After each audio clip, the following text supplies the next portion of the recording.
Hey, this is Teresa Strong-Myrick of T Strong Speaks. Let me say it again. This is Teresa Myrick of T Strong Speaks, and welcome to my circle. In this circle, we go from living in our hurts to being inspired by them and standing on them. So, this weekend, we've been going through a few little, I want to call it a series, but not so much a series. Just little things that come up that I think we should just talk about a little bit.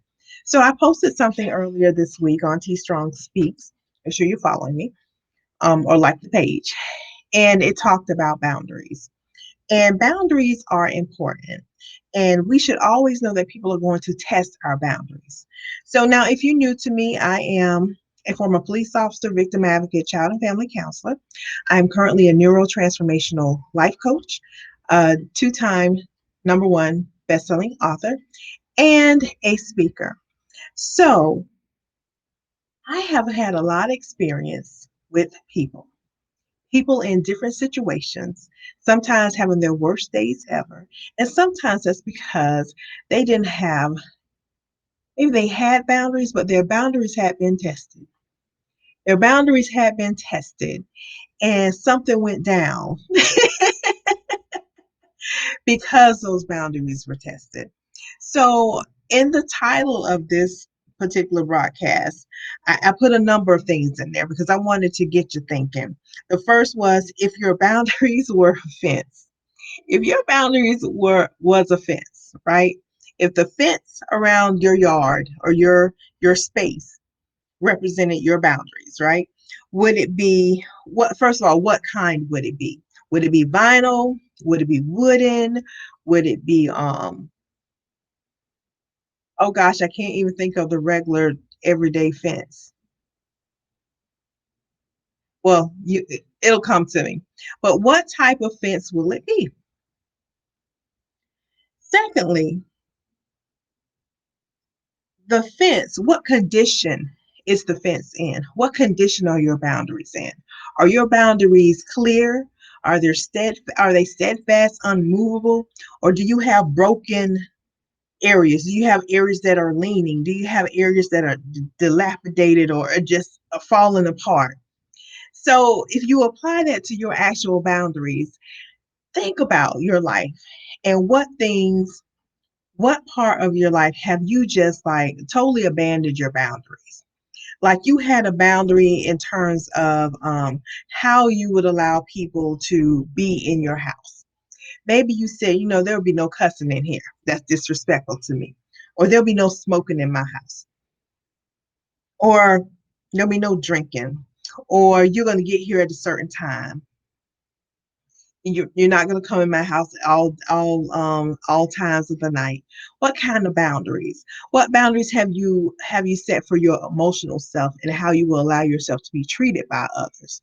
Have you decided that, particularly in relationships, have you established what your non-negotiable things are? Like certain things that you're not going to allow in your life. Or are those things like kind of, well, sometimes I let them do it and sometimes I don't. Sometimes I let them smoke, sometimes I don't. Now, if you have children, all you got to give them is one time and they'll keep trying you, right? That's true for everybody. That's true for everybody. They will test your boundaries. If you waver a little bit, they will continue to push it a bit more and more. So the example I like to give is in reference to my grandchildren. So since my grandchildren have been born, we've been in two different houses, right? The first house was had a backyard that was all fenced in. So I could take them out there. I could sit like on the step and I could watch them play. They could run freely. I wasn't worried about them running into the neighbor's yard or running out into the alley or anything, right? To be in the way of anything other than what was within that fence. That fence was 6 foot tall. It was nice, sturdy wooden fence. It had no breaks in it. It had no places where you could easily push it down. It was nice, and it was a defined area, right? And they ran freely within that area. I did not have to worry, nor did they have to worry if they were stepping over the boundary or not because it was clear, right? So, where in your life do you have clear boundaries? Like it's a definite no. No with no questions, no with no explanation. That's just a no, right? Where are those? Now we moved into another house. This house is a huge backyard. It's a lot bigger, a lot more space, right? It's like three times the space, like two and a half, two and a half times the space of that other house. But there's no fence. There's one fence that goes across the back of the property, and it goes all the way down, and it covers all the adjacent properties as well. But in between the houses on each side of me, there's no fence. So to a little one, that is wide open space. They do not know where the property line is, honey. They do not know. They don't know where the boundaries are. They don't know what the area that they're supposed to stay inside. They have like kind of a general gauge of it because they can see where the house ends, but mm-mm. And I have, the older ones, they're a little bit more respectful of the boundaries and a little bit until they get excited and they go beyond the boundaries because they're only thinking about their own personal joy. Catch that. Their own personal joy and satisfaction. So therefore they may go beyond that, right? Because they're not really paying attention. And there's no real consequence if they go over that boundary because they don't really know it's there. You way over here as the monitor. So all you can say is, hey, you've gone too far. Then they'll come back a little bit. But you don't even have a clear idea of where the boundary line is either because it's not clear. It's not defined. It's not unmovable. It's just an invisible line. So I have two grandbabies, two of the littlest ones. They will test every boundary you have in the yard, in the house, out in the on the beach, wherever, honey. They're gonna go as far as you will allow them to go. As far as you will allow them to go. And so when I put them in the backyard, especially the youngest one, she is 3. Yeah, she is 3.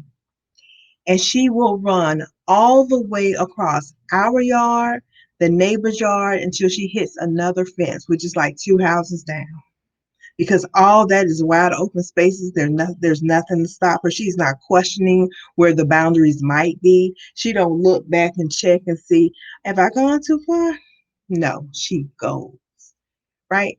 So listen, check your boundaries. Check your boundaries to see what state they are in.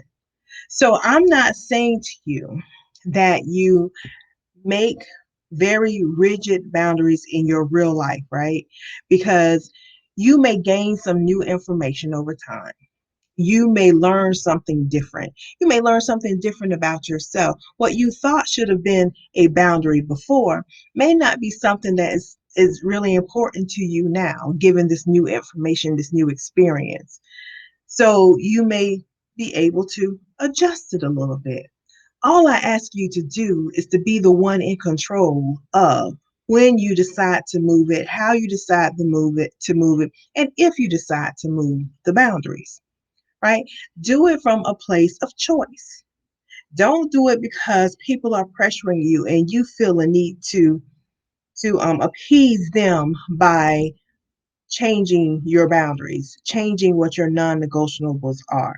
Because see, when you do that, you give up your power, you give up your peace, you give up your joy. Because you set those boundaries for a particular reason. When you set those boundaries, it's not to protect you from hurt or harm. It is to create the life that you choose to live, right? So we talked a little bit about setting your boundaries from a place I say from a place of healing, a place of love, and not from a place of fear and scarcity. Because we can have something happen to us in our lives, and instead of dealing with whatever that is, dealing with that disappointment, that hurt, whatever it is, we decide the only way to not feel that again is to not do it anymore. And that kind of shuts you off from the world. It kind of isolates you in certain ways. So that's not how I would tell you to do it. I would tell you to address that issue, whatever it is, understand, why this might have happened, why you responded the way you did, what you can do differently. Maybe you need to be clear about your boundaries, and maybe you need to honor your boundaries a little bit more. Honor your boundaries.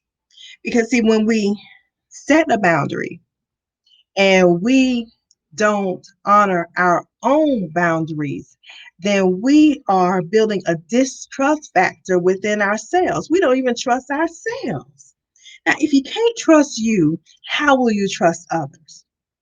Right? You can protect yourself from other folks, right? You can isolate yourself from other people, but you can't isolate yourself from yourself. You are there wherever you go. So once you start to lay off on the boundaries because you're trying to appease other people or not make noise, or you're scared to say no because you don't like the results of the no, because at the other end of that no is the person who is used to hearing you say yes, and they get a little upset. They get a little perturbed. They don't want to talk to you. They call you different names. If you know that you're setting that boundary from a place of peace, from a place of healing, from a place where you know you need this in order to be your best self. You know, you set that boundary so that I can grow, so that you can grow. I can grow to be the next best version of me. Because there's certain things that I can't allow into this world right here, into my world. Certain attitudes, certain practices, certain habits that are not going to serve you. And you know you don't do well when you have those things in your surroundings, right? So if you are a recovering alcoholic and you have a friend who bring the drinks, I said bring, who bring the drinks to the house and want to sit there and drink in front of you and say, "Man, I'm so glad you stopped drinking, man, because you know that thing that wasn't good for you, man, because you ain't know how to hold your liquor." But you know, and you're supposed to sit there and watch them drink and not partake. You know that that's a challenge for you. Don't entertain that. Don't even put yourself in the situation. You have a choice over what you do, what you allow into your world. So set your boundaries, honor your boundaries so you can continue to build yourself up. And know that humans are humans. If they are not able to get something out of the deal, then they may choose not to be in your circle anymore. That's fine. Somebody else will come and fill that place, believe me. But start to honor yourself and your boundaries for so that you can protect your peace, protect your joy, so that you can grow, so that you can experience the world in a different way, right? Because you may be in a place where you're like, I want to move, I want to shift, I want to do things differently. There's more inside of me than what I've been doing. Then that's going to require some changes. That's going to require some new boundaries. But it's worth it. It is so worth it. You are worth it. Bet on you. Bet on you. All right, so I think that's all I had for you tonight. Let me see if because I can't see anything on here. So let me check real quick. See if there are any questions or anyone had anything they wanted to say about that tonight. Yeah, I did like 5 straight videos last night for recorded 5, so I am a little tired today. So let me see if there are any questions, any concerns that I can address real quick.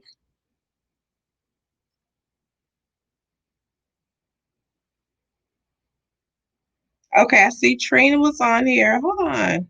It's not showing me anything, y'all. So Trina is in the house and you said yes to something. So let me see what that is. I know Facebook be all protective over their stuff and what they show you sometimes. Yes, agreed. No reason to stay is good reason to leave. Girl, it's either a hell yes or a hell no. When you are going in between what you're going to do, what you're going to say, it's either a hell yes or a hell no. If you adopt that, then you can just move on quickly. It's not easy. But once you decide that, you know what, I'm tired of wasting my time.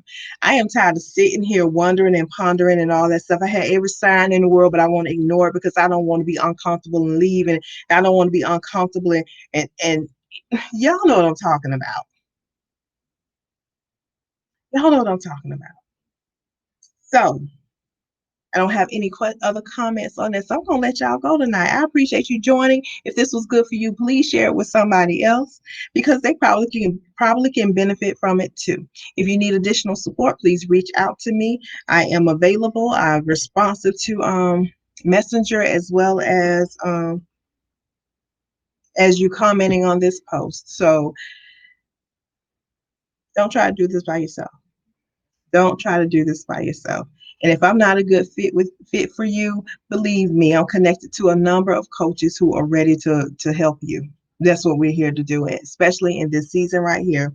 So y'all have a good night. I appreciate you. And remember, be good to you so that you can be good to us. All right. Good night.